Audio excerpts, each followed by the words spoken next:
सिंधु घाटी सभ्यता के लोगों का धार्मिक जीवन कैसा था? उनकी धार्मिक मान्यताएं क्या थीं? जैसा कि मैंने टाइटल में भी डाल दिया है कि वर्तमान हिंदू धर्म से क्या समानताएं थीं। क्योंकि बहुत सारे प्रमाण हमें ऐसे मिले हैं उस समय के कि जो वर्तमान के हिंदू धर्म से मेल खाते हैं। जैसे कि स्वास्तिक का चिन्ह अभी भी शुभ संकेतों के रूप में देखा जाता है और उस समय पर भी ये शुभ संकेतों के रूप में उसे बनाते थे। इसके अलावा भगवान शिव वहीं के पशुपति का बदला हुआ रूप है। मातृ देवी, उर्वरता की देवी, प्रकृति रूप, प्रकृति पूजन, तो अभी के हिंदू धर्म से बहुत सारे ये मेल खाते हैं। अभी उन प्रमाणों को देखेंगे। लेकिन यहाँ पर हम इतिहास के अनुसार समझने वाले हैं। इतिहास के अनुसार का मतलब ये है कि जो चीजें, जो साक्ष्य हमें मिले हैं, जो प्रमाण मिले हैं, वो इतिहास के अनुसार कितने प्रमाणिक है, प्रमाणिकता के आधार पर हम उन्हें देखने वाले हैं। ठीक है। अगर आपको धर्म के अनुसार इन्हें समझना है तो मैं जल्दी ही कोशिश करूंगा, आज ही या कल में अपने दूसरे चैनल पर एक वीडियो बनाऊं और डिटेल में हिंदू धर्म है क्या, उसकी धार्मिक मान्यताएं क्या हैं, उसका मूल भाव क्या है, कर्मवादी है, धर्मवादी है, पंथवादी है या फिर दर्शनवादी है। अगर हिंदू धर्म है तो कब से है? वैदिक काल से है या उसके बाद जब पौराणिक कथाएं शुरू होती हैं तब से है या फिर उससे भी बहुत पहले हड़प्पा सभ्यता के समय से है? क्योंकि ये प्रमाण हमें ऑलरेडी बहुत सारे मिल जाते हैं जिन्हें अभी आप देखने वाले हैं। कुछ ये, कुछ आगे अभी प्रमाण देखने वाले हैं। तो वो बहुत सारे प्रमाण मिलते हैं, तो उनके आधार पर क्या हिंदू धर्म इतना पुराना है? क्या ये वास्तव में धर्म का मतलब जो हम समझते हैं हिंदू धर्म में, वही मतलब उसका मूल भाव माना गया है? यदि नहीं है तो क्या है? तो वो सब उसमें समझाने वाला हूँ, आप लोग देख लीजिएगा। थोड़ा सा बस वेट करना पड़ेगा, आज या कल में मैं उस वीडियो को ले आऊंगा। ठीक है। फिलहाल क्या है, फिलहाल हम हड़प्पा सभ्यता कर रहे थे और हड़प्पा सभ्यता में मैं एक बार दिखा देता हूँ आप लोगों ने कितना किया है। यदि ये सारी चीजें नहीं की हैं तो डिस्क्रिप्शन में लिंक मिल जाएगा सभी का। ठीक है, आप लोग कर सकते हैं। इनके अलावा और भी लिंक में जो जरूरी होंगे सारे डिस्क्रिप्शन में दे दूंगा, आप लोग देख सकते हैं। इसके अलावा हिस्ट्री की प्लेलिस्ट में आपको सीक्वेंस में, प्रॉपर सीक्वेंस में, एक क्रम में सारी की सारी वीडियोज मिल जाएंगी, आप लोग देख सकते हैं। और अगर आपको क्लास के हिसाब से, स्टडी के हिसाब से देखना है तो प्रॉपर सीक्वेंस में मिलेंगी। साथ के साथ मैंने बताया भी हुआ है, आप किसी भी लेवल के एग्जाम के लिए ये हिस्ट्री की प्लेलिस्ट अभी तक बिल्कुल सफिशिएंट, मतलब अभी तक जो सिलेबस या जो भी क्लासेज हुई या जो भी वीडियोज हुई हैं वो सारी की सारी सफिशिएंट है। इतना आप उसमें खुद देख सकते हैं। और कितनी भी कठिन चीजें हैं तो मेरा प्रयास यही रहा है कि मैं उन्हें आसानी से लॉजिकल आपको समझा सकूं और दिमाग में डाल सकूं। अगर आप इतिहास को नॉर्मली भी जानना चाह रहे हैं तो भी केवल जो तथ्य होते हैं, बहुत सारे वर्ड्स होते हैं, उनको छोड़ सकते हैं। और क्लासेस के हिसाब से जानना चाह रहे हैं तो सब कुछ उसी में पर्याप्त आपको मिल जाएगा।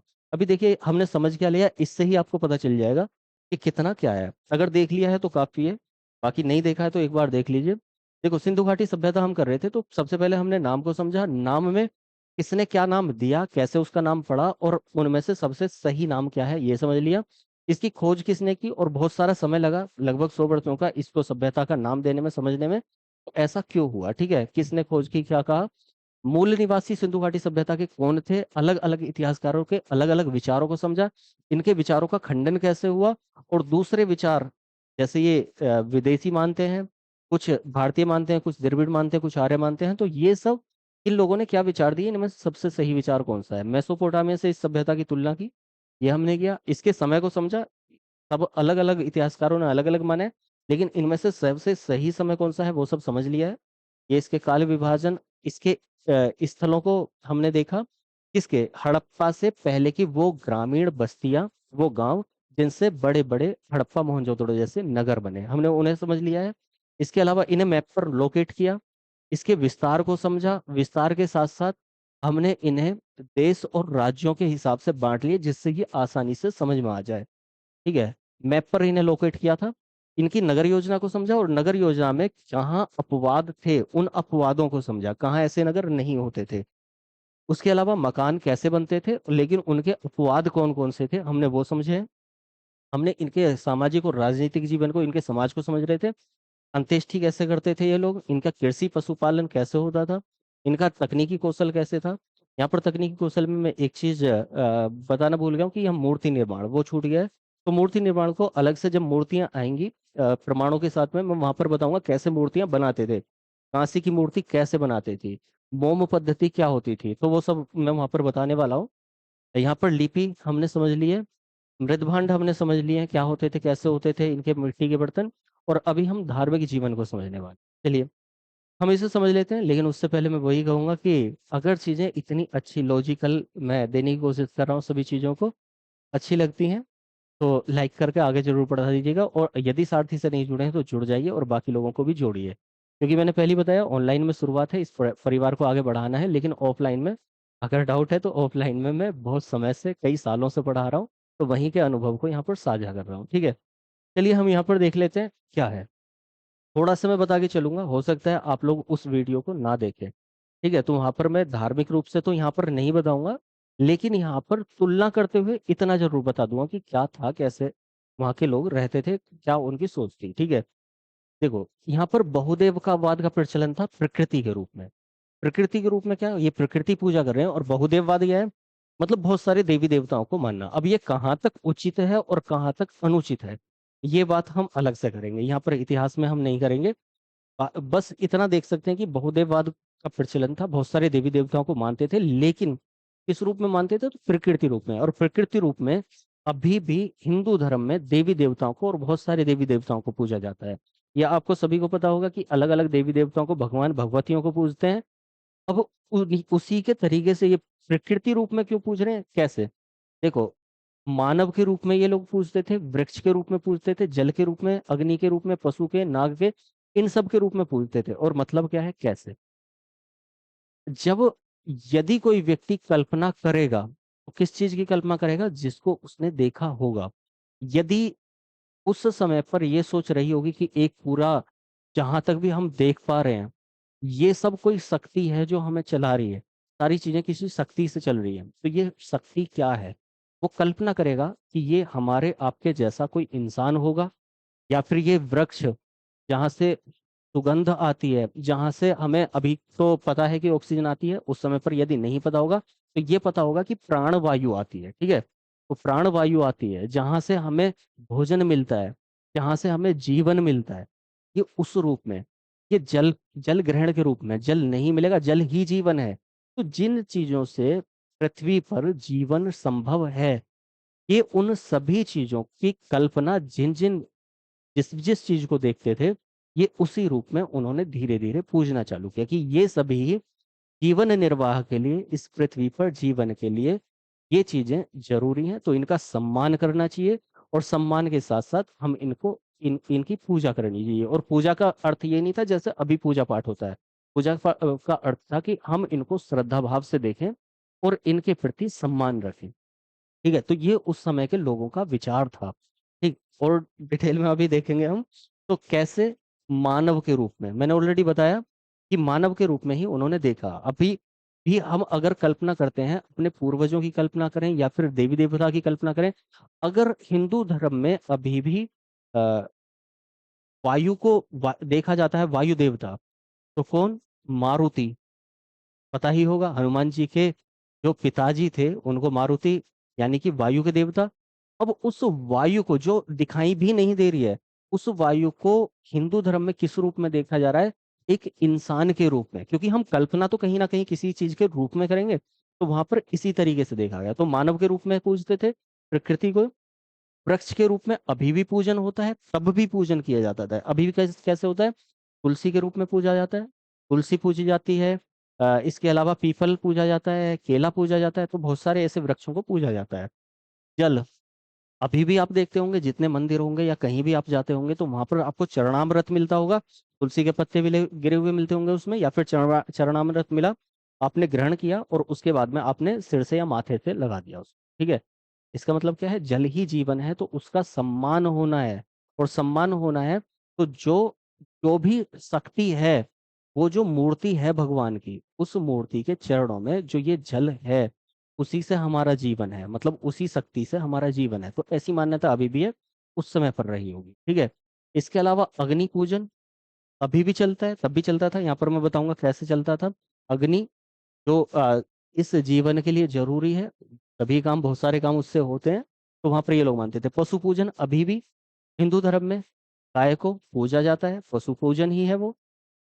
तो देखो है क्या कि हम चीजों को एक दायरे में केवल तथ्यों को जान लेते हैं, लेकिन उसके पीछे का जो भाव है वो भी हमें कहीं ना कहीं समझना चाहिए। तो हर तरह के जीव को, यहाँ पर हमने कुछ जीवों को लिया, जिन जीवों को ये लोग पालते थे, उनमें से ये पूजन भी किया करते थे। ठीक है, तो अभी भी ये पूजा पाठ किए जाते हैं, सब किए जाते थे। नाग पूजन अभी भी होता है, नाग पंचमी को ले लो, या फिर शायद रक्षाबंधन पर, या कभी यह नाग पंचमी पर दीवारों पर नाग की तरह आकृतियां बनी जाएंगी और उन पर जल चढ़ाया जाएगा, दूध चढ़ाया जाएगा।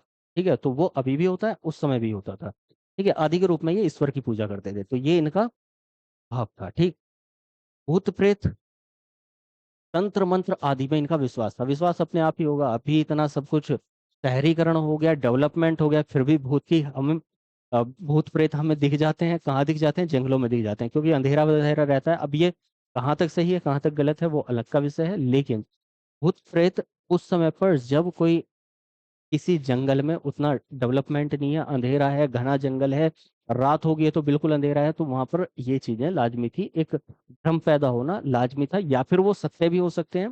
तो वो सब क्या है, ये भूत प्रेत इन सब को मानते थे। ताबीज और मोहरों से टोना टोटका और बलि प्रथा का कुछ अनुमान हमें लगते हैं। ताबीज ये लोग प्रयोग करते थे इन्हीं चीजों से बचने के लिए, अशुद्ध वायु से बचने के लिए।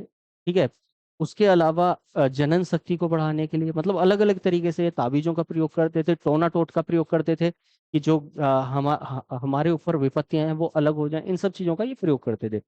मातृ देवी, पशुपति, पशुपति अर्थात रुद्र, रुद्र अर्थात शिव, तो वहीं से पशुपति की मोहर मिली। वो धीरे धीरे धीरे धीरे ऐसा माना जाता है कि वो वर्तमान के शिव का रूप है। ठीक है, मातृ देवी की छोटी छोटी मृण मूर्तियां मिली हैं। ये जो मूर्तियां मिली हैं वो मिट्टी की मूर्तियां हैं, जिन्हें अलग अलग उनकी उनकी आंखों को बनाकर, गर्दन, उनके शरीर को अलग अलग करके मिट्टी लगा लगा के बनाया हुआ है। ठीक है, छोटी छोटी लिंग और योनि के प्रमाण पूजन के हमें मिले हैं। लिंग योनि की बहुत सारी चीजें अभी आगे चल के आ जाएगी कि कहाँ से मिला है, हड़प्पा से। तो बहुत सारे हमें पत्थर ऐसे मिले हैं कि एक गड्ढा है और उसमें एक पत्थर लगा हुआ है, तो वो क्या दिखा रहा है? ये उस जनन क्षमता को दिखा रहा है, जिस जनन क्षमता के आधार पर ही यहाँ पृथ्वी पर जीवन आया है। यदि वो क्षमता नहीं होगी, यदि वो शक्ति नहीं होगी, प्रजनन शक्ति नहीं होगी, तो जीवन ही संभव नहीं है। तो उसको ये पूजते थे कि ये आराध्य है, पूजनीय है, क्योंकि इन्हीं से हमारा पूरा संसार बना हुआ है। ठीक है, तो वहां पर ये मान्यता थी। उसके अलावा मूर्ति पूजा का आरंभ यहाँ से, इस बात को ध्यान रखना, मूर्ति पूजा का आरंभ यहाँ से हो गया था संभवतः, लेकिन मंदिर का कोई साक्ष्य नहीं मिला। मंदिर मंदिर कब से बनेंगे, मंदिर कैसे बनेंगे, तो वो सब हम कला और संस्कृति में डिटेल में समझेंगे। शुरुआती मंदिर कैसे बने चबूतरों से, और वो धीरे धीरे ऊपर तक कैसे उठते चले गए, कब से बने, वो सब हम अलग से समझेंगे। फिलहाल यहाँ मंदिर के साक्ष्य नहीं मिले, लेकिन हाँ, क्योंकि ये सब मूर्तियां मिल रही हैं, मोहरें मिल रही हैं, तो मूर्ति पूजा ये लोग करते थे संभवतः। अग्नि पूजा और यज्ञ का प्रचलन शायद रहा होगा, यहाँ पर मैं बोल रहा हूँ कि रहा होगा। ठीक है, तो क्योंकि कालीबंगा और लोथल से अग्निकुंड और अग्नि वेदिकाएं मिली हैं, और जब अग्निकुंड मिले हैं, बड़े बड़े अग्निकुंड मिले हैं, तो इसका मतलब क्या है? अग्निकुंड जैसी जगह मिली है। ठीक है, जब अग्निकुंड जैसी जगह मिली है, तो ऐसा रहा होगा कि शायद ये लोग ये अग्नि पूजन करते थे और यहीं पर यज्ञ हवन कुछ टाइप का करते थे। लेकिन वर्तमान की तरह ये सब नहीं होता था, ये भी बता रहा हूँ। आप जो भी कल्पना करें वो वर्तमान से जोड़ें, समानता देखें, लेकिन एग्जैक्टली अभी की तरह ना देखें, इस बात को ध्यान रखना है। ठीक है, क्योंकि ऐसा नहीं हो सकता है। धार्मिक अनुष्ठान और सूर्य पूजन पूजा ये लोग करते थे, इसमें विश्वास रखते थे। स्नानागार का प्रयोग इसमें इसके लिए करते थे, जैसे कि वर्तमान में अभी भी ये होता है कि गंगा स्नान। ठीक है, अलग अलग नदियों पर अलग अलग स्नान होते हैं। इसके अलावा दुर्गा पूजा होती है, छठ पूजा होती है। ठीक, गणेश चतुर्दशी होती है, गणेश विसर्जन होता है। सभी में क्या होता है? जलाशय में, या फिर नदियों में, या फिर नहरों में, या फिर सागर में, कहीं ना कहीं हम जल से जुड़कर और इस सामूहिक स्नान करते हैं। उसी समय, मतलब अब से 4-5 हजार वर्ष पहले भी ये हड़प्पा सभ्यता में देखने को मिला है। कहाँ से? मोहनजोदड़ो से एक ऐसा स्नानागार मिला है, जो एक विशाल स्नानागार है, और यहाँ पर सभी लोग मिलकर अपने धार्मिक अनुष्ठान किया करते थे। ऐसे प्रमाण हमें मिले हैं। पशुपति, पशुपति की मोहर, अभी इस मोहर में है क्या, अभी दिखाऊंगा मैं मोहर कैसी है, ये भी दिखाऊंगा। तो ये ध्यान मुद्रा में बैठा हुआ 3 मुंह वाला एक योगी है, इसके 3 सींग है। और ये 3 मुंह कैसे हो सकते हैं, 3 सींग कैसे हो सकते हैं?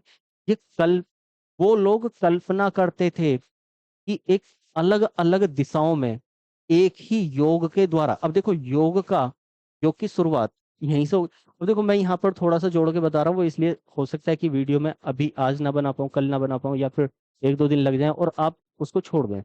अभी यहाँ कुछ चीजें मैं जोड़कर साथ में ही बता देता हूँ कि योग का चलन कब से शुरू हुआ है।